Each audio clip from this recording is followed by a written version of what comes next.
The first step towards achieving your dreams is having the right coach. Get the best education with Ayurveda PG Preparation app and make your AIAPGETPSCAMO dreams come true. Download the app now. All India PGT 2022 का paper हल कर रहे हैं हम। Memory based paper है ये, और question 60 question पहले हल कर चुके हैं लास्ट वीडियोस में। इस वीडियो में हम 61 से 90 क्वेश्चन तक हल करेंगे। तो स्टार्ट करते हैं 61 से। इसमें पूछा गया कि अनुमान गे विषयों का सही मिलान करना है। चरक विमान स्थान में जो अनुमान के द्वारा किन की भावों को जाना जाता है उसके बारे में बताया गया है। तो धृति का ज्ञान होता है आलौल्यम से, यानी जिसकी निश्चित बुद्धि होती है वो लालच नहीं करता है। तो धृति का आलौल्यम से होता है। क्रोध का होता है अभिद्रोह से। याद करने का तरीका ये, इसमें क्रा रहता है, यहाँ पर द्रोह रहता है। मेधा ग्रहण शक्ति का, ग्रेस्पिंग पावर से आपकी ब्रेन कैपेसिटी पता चलती है। मेधा ग्रेस्पिंग पावर यानी ग्रहण शक्ति से। और द्वेष का होता है प्रतिषेध, यानी जो आपके एंटी होता है वो हमेशा आपसे द्वेष रखता है, आपके बारे में बुराई करता है। तो द्वेष का प्रतिषेध होता है। ये सारे मिलान सही थे। अब आते हैं 62 क्वेश्चन में शरीर वृद्धिकर भाव कौन सा है। तो शरीर वृद्धिकर भाव जो है वो 4 होते हैं। चरक के सारी स्थान के 6वें अध्याय में ये बताए गए हैं, और इनको याद रखने का तरीका होता है आकाश। ए से आहार, के से कालयोग, और ए से अभिघात, और एस से स्वभाव। ऐसा आकाश करके हम याद कर सकते हैं। तो ये चारों आते हैं। आहार सौष्ठव आता है, कालयोग आता है, अभिघात आता है, और स्वभाव संसिद्ध आता है। फिर आते हैं 63 क्वेश्चन में। 63 क्वेश्चन है कि कोष्ठ से शाखा में दोषों के जाने के कारण कौन से होते हैं। तो दोषों के कोष से शाखा में जाने के कारण जो है वो 4 बताए गए हैं, जो चरक के सूत्र स्थान में आते हैं 28वें चैप्टर में। ऊष्म ऊष्मयात ऊष्मणः तैक्षणयात अहितस्य अपचरणात्। तो अहित कर आहार विहार करने से दोष जो है कोष से शाखा में चले जाते हैं। ये क्वेश्चन यहाँ पर आया था। सही आंसर है अहित कर आहार विहार। फिर आते हैं 64। हर्षः पिपलिका एव संचार एव अंगेसु, है ना।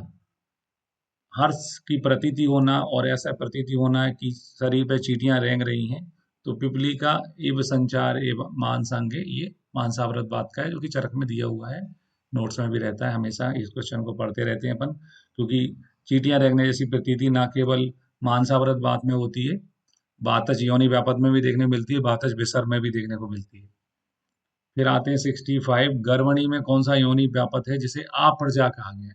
अप्रजा यानी संतान नहीं उत्पन्न कर सके। तो रजस का में चूंकि रज नहीं रहता है, और अपने असुख सोनित के मिलन से गर्भ की उत्पत्ति होती है, तो इसका आंसर रजस का है। 66। दुष्ट सोनित में कौन सा योनि व्यापक होता है दुष्ट सोनित के कारण में। तो चरक का श्लोक है योनि व्यापक में, रुक्ष वायु हृदा गर्भ जातम जातम विनाशित दुष्ट सोनित जम। तो जो पुत्र अग्नि योनि व्यापक होता है वो दुष्ट सोनित जन्य माना गया है। तो इसका आंसर क्या है, पुत्र अग्नि। दुष्ट सोनित से जो योनि व्यापक होता है उसका आंसर है पुत्र अग्नि योनि व्यापक। फिर आते हैं 67 में। 67 है कि सीवन कर्म किसमें निर्दिष्ट है, सूचरिंग किसमें करते हैं। तो सीवन कर्म वेद समुद्रित भेदन वर्ण में करते हैं, सुलिखित गद में करते हैं, और चल संधि आश्रित सद्दो वर्ण में करते हैं। तो यहाँ पे आंसर था चल संधि व्यापाश्रिता। चल संधि में अगर कोई घाव है तो उसको हमें सूचरिंग करनी पड़ेगी, सीवन करना पड़ेगा। फिर आते हैं महती नीला पीड़िका कौन सी होती है। तो चरक में पुनः पीड़िका के अंतर्गत सूत्र स्थान में किन से शीर्षी चैप्टर में बताया गया है कि महती बिनता नीला पीड़िका, है ना। बड़े आकार की नीला पीड़िका जो है वो कौन सी होती है, बिनता होती है। याद करने के लिए मैं समझाता भी हूँ कि आपको अगर कोई बहुत मार पड़ने वाली है तो आप विनती करते हो, विनती सुन ली तो ठीक है, अन्यथा व्यक्ति मार मार के आपको नीला कर देता है। तो महती नीला पीड़िका कौन सी होती है, बेनत्था होती है। ऐसा अपना याद करने का फंडा था। फिर आते हैं 69 है क्वेश्चन कि कृष्ण उन्नत व्रणता श्रावस अनुरोध लक्षण किसका है। तो कृष्ण उन्नत व्रणता श्रावस निरोध जो है वो शिरा स्नायु दग्ध में देखने को मिलता है ना। स्नायु दग्ध हो जाएंगे तो श्राव का सिराओं का जो है दग्ध हो जाएगा तो सिराओं का सनिरोध भी हो जाता है और वहां पर व्रण जो है वो काले कलर का हो जाता है, व्रण उत्पन्न हो जाता है काले कलर का, उन्नत व्रण उत्पन्न हो जाता है काले कलर का।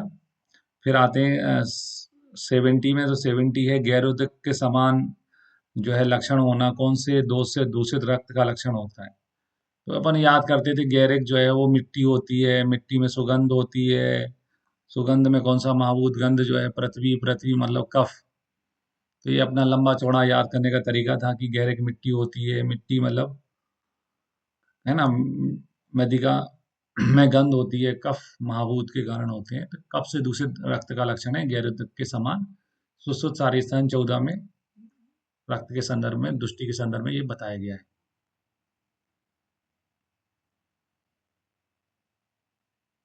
फिर आते हैं कौन से गंध का कुमकुम श्रेष्ठ होता है।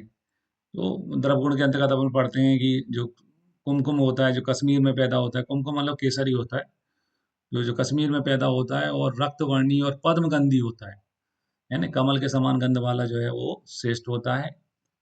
बिहिक के वाला जो है केतकी गंधी मध्यम होता है और पार्शिक जो है मधुगंधी अधम होता है। तो यहाँ कुमकुम कौन सा श्रेष्ठ है, उसका सही आंसर है पद्मगंधी। द्रवगुण में नोट्स में पढ़ते हैं अपन इस चीज को। फिर अब 72 क्वेश्चन है कौम्ब सर्बी किसमें की चिकित्सा में बताया गया है। तो घृत जो है कौम्ब सर्बी रक्तज अभिसंध की चिकित्सा में बताया गया है। 73 है कि बैंग जिसको अपन झाई कहते हैं, झुर्रियां कहते हैं, वो कहाँ होती हैं। तो चेहरे पे झुर्रियां आती हैं, मुख इसका आंसर है। जो क्षुद्र रोग होते हैं उसके अंतर्गत अपन इसको पढ़ते हैं, 44 क्षुद्र रोग जो सुश्रुत में बताए गए हैं उसमें अपन इसको पढ़ते हैं। क्रोध और परिश्रम से प्रकृत वात और पित्तमुख प्रदेश में जाकर अकस्मात नीरुज तनु और श्याम मंडल पैदा कर देते हैं, उनको हम क्या कहते हैं, व्यंग करते हैं। तो इसका सही आंसर जो है मुख प्रदेश था। व्यंग कौन से स्थान पे होने वाली व्याधि है, मुख प्रदेश। फिर आते हैं 74 क्वेश्चन में। 74 क्वेश्चन में बागवट के अनुसार पुरुष में उत्तर बस्ती की मात्रा कितनी होती है। तो पुरुष में उत्तर बस्ती की मात्रा जो है वो 1 सुक्ति होती है और इसको अपन नोट्स में पढ़ते भी हैं अष्टांग हृदय के कि पुरुष में जो मात्रा है वो बागवट ने 1 सुक्ति बताई है, कन्या में जो है 1 सुक्ति बताई है और स्त्री में 1 प्रपंच बताई है।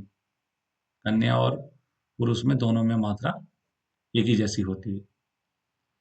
फिर आए वृषण कच्छू जो है उसमें कौन सा दोष होता है। तो वृषण कच्छू जो है उसमें कफ रक्त दोष होता है। ये भी क्षुद्र रोग में पढ़ते हैं अपन और क्षुद्र रोग में लिखा रहता है, ये उसमें भी है। तो कफ रक्त दोष होता है।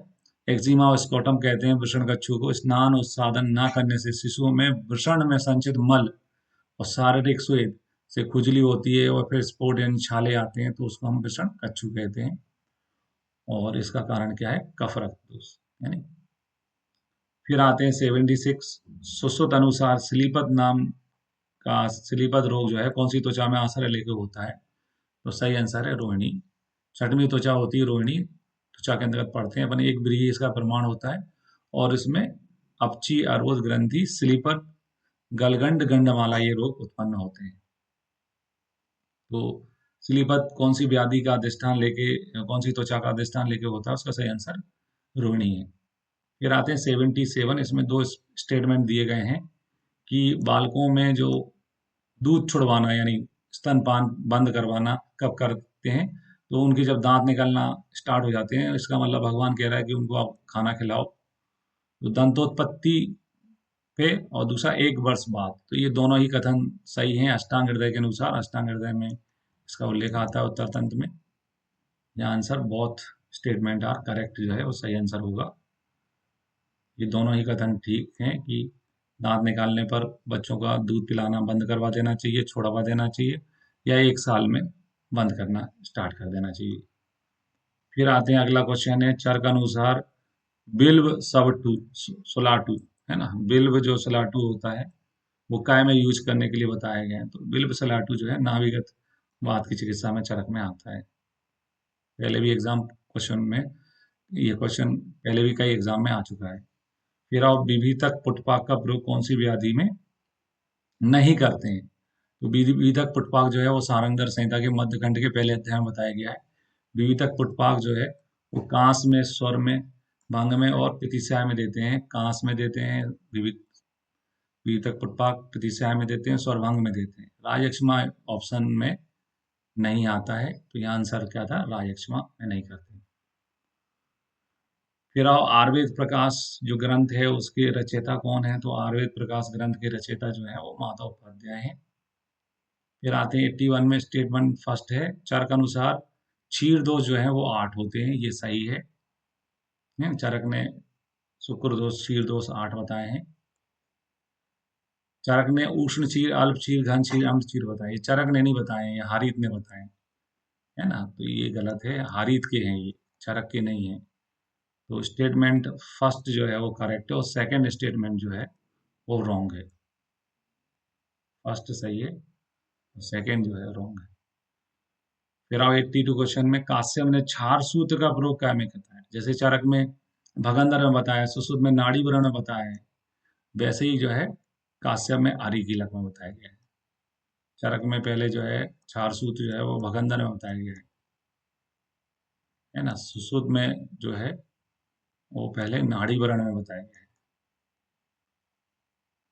वैसे ही काश्यप में आरी कीलक जो भी एक प्रकार का आरसी है, त्वचा में होने वाला। फिर आए ग्रेवियस इंजरी में कौन सी आईपीसी धारा लगती है, तो आईपीसी की धारा 320, 319 चोट में होती है और 320 जो है वो ग्रेवियस इंजरी में होती है। फिर सुश्रुत के अनुसार गर्भ संघ में कौन सा धूपन कराते हैं, तो श्लोक है जो कि स्त्री प्रसूति में लिखा भी रहता है नोट्स में, गर्भ संघे तो योनि धूपित कृष्ण सर्प निर्मोह के, तो कृष्ण सर्प निर्मोह से जो है काले सर्प की जो कैंचुली होती है काले सांप की, उससे जो है धूपन करने के लिए बोला है।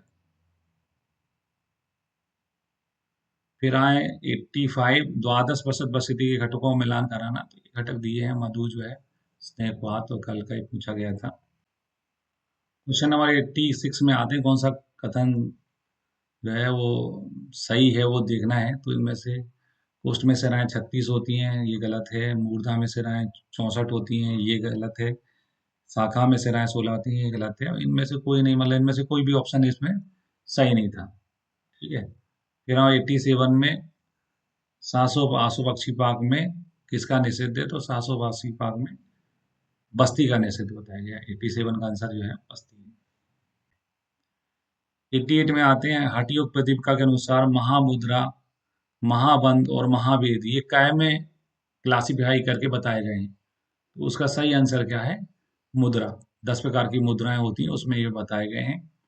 हठयोग प्रतिपदिका में मुद्राओं का वर्णन करती क्या है, महामुद्रा, महाबंधो, महावेदश्च, खिचरी उद्यानम, मूल बंधस्थो ततो जालंधर विधा, करणी विपरीताख्या, ब्रजोली शक्ति चालनम, इदम च मुद्रा 10 जरा मरण नाशनम, है ना, हठयोपदेव का अध्याय 3 का 7वां श्लोक है। तो ये महाबंध, महामुद्रा, महाभेद जो है 10 मुद्राओं में आते हैं, है ना, इसका आंसर क्या है, मुद्रा। फिर आते हैं 89 क्वेश्चन में, 89 है, दो स्टेटमेंट दिए हैं। स्टेटमेंट ये है कि वातज में 4 होते हैं, पित्त 6 होते हैं, कफज 10 होते हैं। कफज में दोष दूषम क्रिय होने से साध्य होते हैं और वातज में माहित्तिक होने से असाध्य होते हैं और पित्तज में विषम क्रिया होने से याप होते हैं। ये दोनों ही स्टेटमेंट सही हैं और जो है एक उसकी सही व्याख्या भी है ना। फिर आए 90 क्वेश्चन, कौन सा कथन असत्य है, कर्ण बाधिर, कर्णनाथ, कर्णशूल की चिकित्सा समान होती है, ठीक है ना। कर्ण बाधिर की चिकित्सा में गौमूत्र और बिल्व का प्रयोग किया जाता है, ये भी ठीक है। कर्णशूल में कर्ण प्रतिशय की चिकित्सा करते हैं। कर्ण बाधिर में बात व्याधि की चिकित्सा नहीं करते हैं, नहीं करते हैं ये गलत है, करते हैं, है ना, करते हैं। यहाँ 90 का आंसर होगा डी। तो ये थे ऑल इंडिया पीजीटी 2022 पेपर में क्वेश्चन नंबर 61 से 90। इसके बाद लास्ट वीडियो में हम देखेंगे क्वेश्चन नंबर 91 से 120 तक। अगर आपको हमारा वीडियो पसंद आया तो इसे लाइक करें और हमारे चैनल को सब्सक्राइब करें। वीडियो को अंत तक देखने के लिए आपका बहुत बहुत धन्यवाद।